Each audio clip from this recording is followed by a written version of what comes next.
Hello, friends. Jennifer Pearson here, Thistle Gypsy. So, the other moments of reflection I had this Valentine's Day was that even though I still consider myself not available, I got this feedback from wasps in the form of having a wasp nest on either side of my door that maybe I was broadcasting my not availableness in a little bit too waspy of a way, and that I needed, or I would say this, that it would be beneficial to me and probably to other people as well if I toned it down a little bit. Um, and I did ask myself, um, kind of what is my motivation for that very strong boundary? And I realize it's like I don't want to have to reject anyone. So I want them to get the vibe way ahead of time.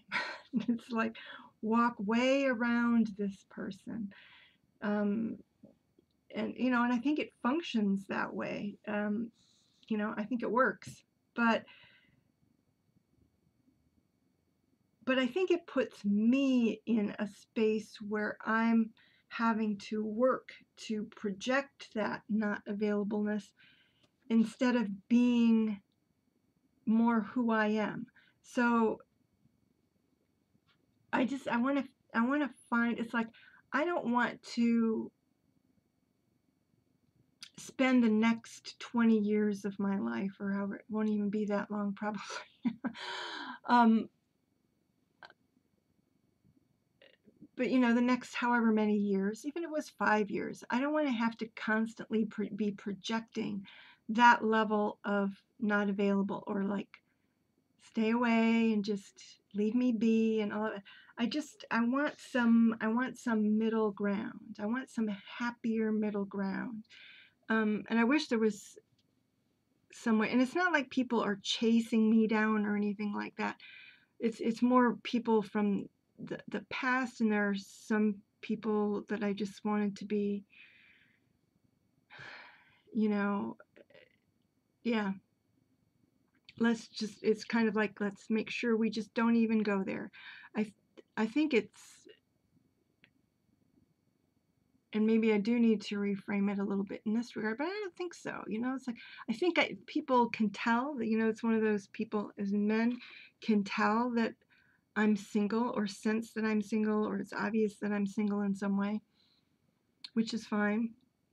And that's what I'm saying, is that it's like, maybe it's like, yeah, I want to be known as single, but I don't want to be thought of as single and available. I just want to be thought of as single. uh, you know, I don't I don't feel like I want to mimic, um, or in some way portray myself as already coupled. And I think that there is a different energy there that is portrayed, when you're married or have been married for a long time, you've been off the market for a long time, whatever, however you want to put it, that those people have a particular vibe, and people who are single have a different. And that's whether they're happy single, sad single, whatever sort of single they are. So it's like I need to find that happy single not available, as opposed to happy single available.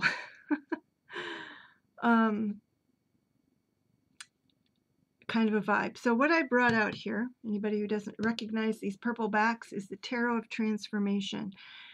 So I'm asking the Tarot of Transformation to help me with shifting how I'm responding to that not being available and not wanting to reject people.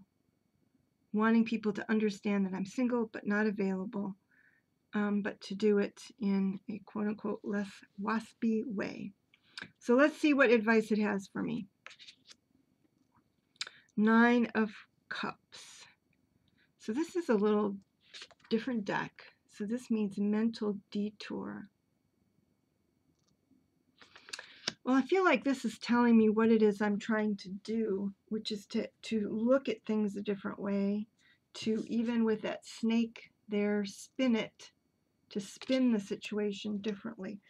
I think in this, even though it's 9 of Cups, we usually think of it as the Wish card. If I'm recalling correctly, this is actually a negative card because it's going into mind space instead of emotions. But let me take a look and refresh, because this is another deck that I don't use very much.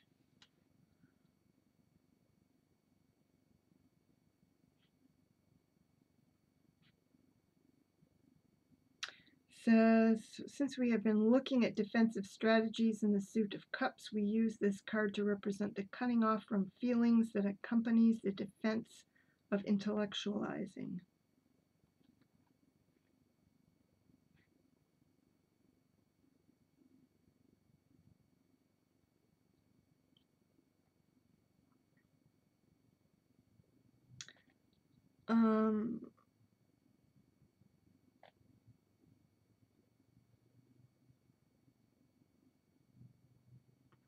So I think it's, and you know, I can definitely be accused of being more in my head.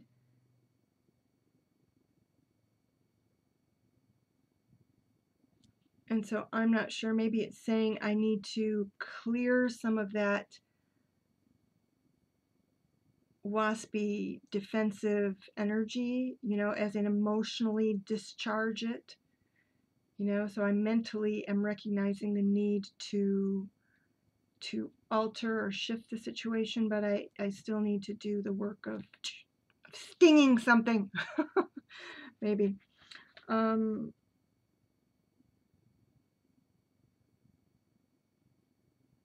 like that. Over here it talks about it. Oh yeah, there it is. So I need to find the right thing to sting. It says a safe container. It is important to create what in the therapy world, and that's what this deck is, very therapy oriented, is called a safe container for your feelings.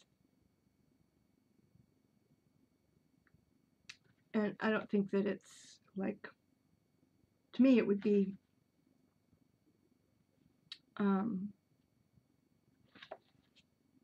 you know, kind of like I said, finding a way to sting something that won't be harmed by the stinging. And then birth into form, which is still having a shell, you know, because this is showing eggs, you know, kind of nested. So that's interesting. I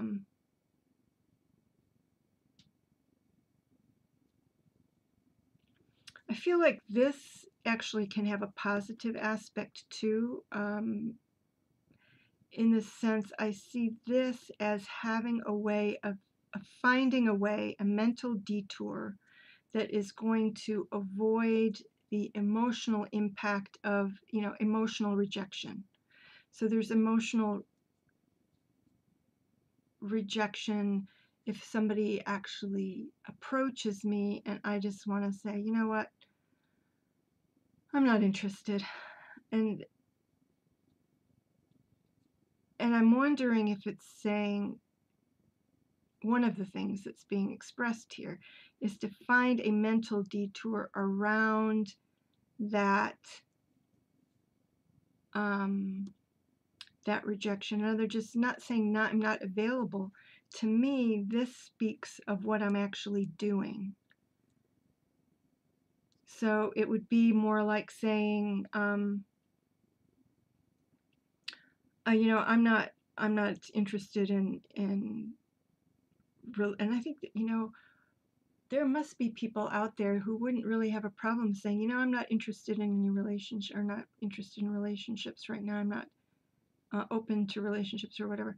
And it must be my Cancer, which I don't connect to very much, that like feels the other person's rejection, you know, instead of just this like, I'm just not available.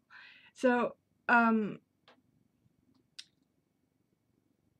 say something along the lines where, you know what, I'm giving myself this time right now to not be focused on people, but to be focused on my home,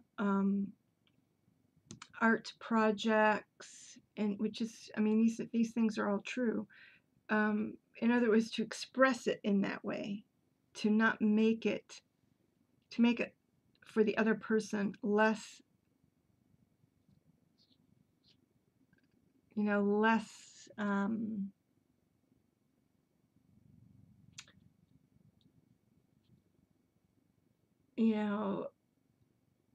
I don't know how you'd say it.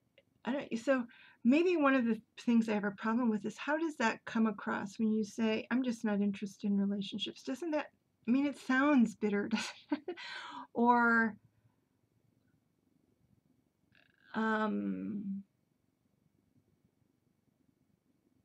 I don't know, it definitely puts it in semantic terms as a negative. It's like I'm being negative about something instead of positive about something.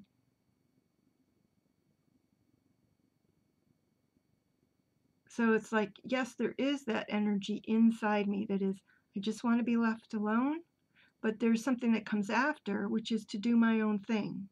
I just want to be left alone to do my own thing. I want no interference. So I have wasps on my door, I want no interference. Well, there's a positive on the other side of that. I think that I haven't acknowledged or haven't thought of acknowledging in the process of having somebody approach me, that makes it less bothersome. To me, it is a better thing to say, what, I'm just, and it opens the possibility of a friendly conversation. Whereas it's like, no, I'm just not interested in relationships right now. Just got whoosh, cuts them off and saying, you know what, I'm not interested in relationships right now because I'm working on, or I could just say I have a lot of other things I'm focusing on. And the person might say, well, what are those things? And I might say, well, I've got too many dogs, which of course is negative, but it is a negative. I do have too many. I'm focusing on working with them. I'm prioritizing time for a couple of different things, political activism, art projects, my health, and it's just, yeah. So, and then if they want to, in some way, challenge that, they can, and then I can just kind of go from there. In other words, challenge that and say, well, I would, it would be great if somebody said, oh, I like collage, or, oh, I would be interested in doing political canvassing too. And it's like, all right, then, I'll get you connected with the right people, or we can have a collage date. That would be fun. And,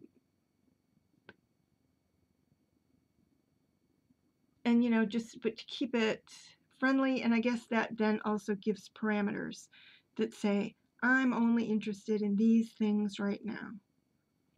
I'm not interested in a relationship for relationship's sake. If you want to walk dogs together someday, that's a good motivation for me to get out and do it myself. Or that kind of thing. But it's like I'm not interested in a relationship for relationship's sake. I'm interested in these things, and if you are too, then you can do them with me.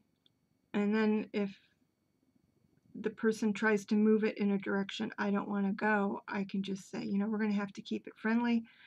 It's great doing X or Y with you, but I'm not interested in moving it further along. So this is helpful. This makes a lot of sense to me. So this is the last card that I pulled, is grounding for creativity.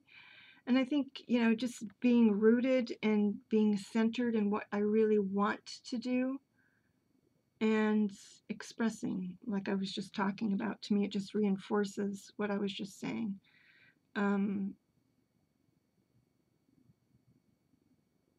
Yeah. Being strong and rooted in what I want to do and not think in terms of needing to keep anybody away. It's just, this is what I'm doing. If schedules work out in an easy way, I'm not going to bend over backwards. If you want to come when I'm ready to do things, then we can do them together. But anyway, so there's that.